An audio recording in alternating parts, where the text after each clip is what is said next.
పత్రం పుష్పం ఫలం తోయం యో మే భక్త్యా ప్రయచ్చతి తదహం భక్త్యుపహృతం అస్నామి ప్రయతాత్మనః.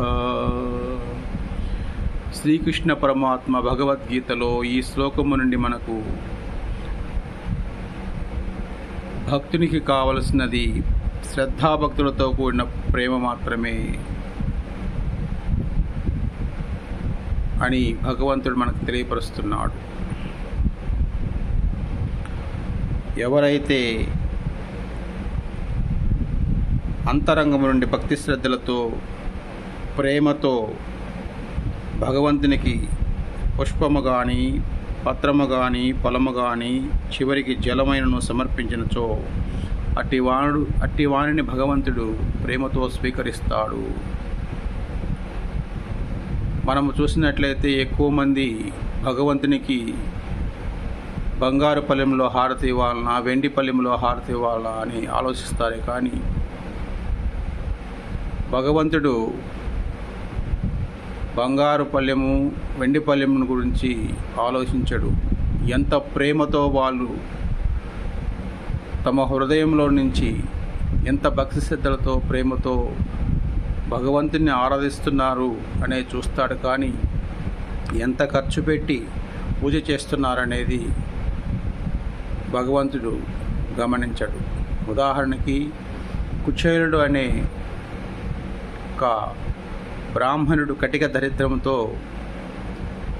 దరిద్రాన్ని అనుభవిస్తూ ఉంటే అతని భార్య, ఏమండి, శ్రీకృష్ణ పరమాత్మ మీకు చిన్ననాటి స్నేహితుడు కదా, ఒకసారి అతన్ని దర్శించి మన దారిద్ర్యం గురించి విన్నవిస్తే మన కష్టాలు తీరుతాయని చెప్పడం జరుగుతుంది. అప్పుడు కుచేలుడు ఆలోచిస్తాడు, ఇన్ని రోజులకి నా మిత్రుడిని కలుస్తున్నాను, ఏం తీసుకెళ్లాలని, ఇంట్లో ఏమీ ఉండవు, అటుకులు ఉంటాయి, వాటిని తన పంచిలో ఒక చోట మూట కట్టుకొని ద్వారకా నగరానికి వెళ్తాడు. అక్కడ శ్రీకృష్ణ పరమాత్మ తన మిత్రుడైన కుచేలుడిని చూసి చాలా సంతోషించి ఆలింగనం చేసుకొని, మిత్రమా, నాకు ఏమి తెచ్చావని అడుగుతాడు. అప్పుడు కుచేలుడు సిగ్గుపడుతూ తను తెచ్చిన పంచిలో మూటగట్టుకున్న అటుకులను భగవంతునికి సమర్పిస్తారు. ఎప్పుడైతే అటుకులు శ్రీకృష్ణ పరమాత్మ ఆరగిస్తాడో ఆటోమేటిక్గా అక్కడ కుచేలునికి అంతులేని అష్టైశ్వర్యాలు సమకూరుతాయి.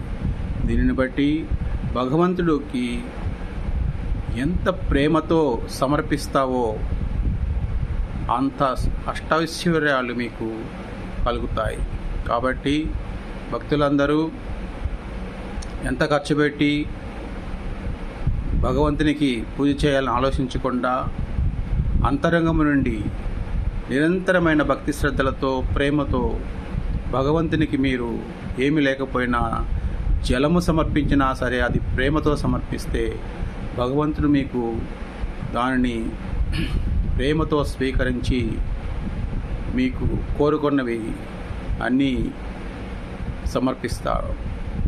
సమర్పించడం జరుగుతుంది. కాబట్టి భక్తులందరూ అంతరంగము నుండి భక్తి శ్రద్ధలతో ప్రేమతో భగవంతుడిని ఆరాధించండి.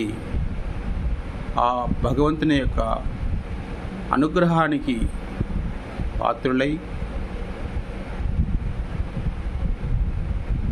జీవనం కొనసాగించాలని శ్రీకృష్ణ పరమాత్మ ఈ శ్లోకము ద్వారా తెలియజేస్తున్నాడు.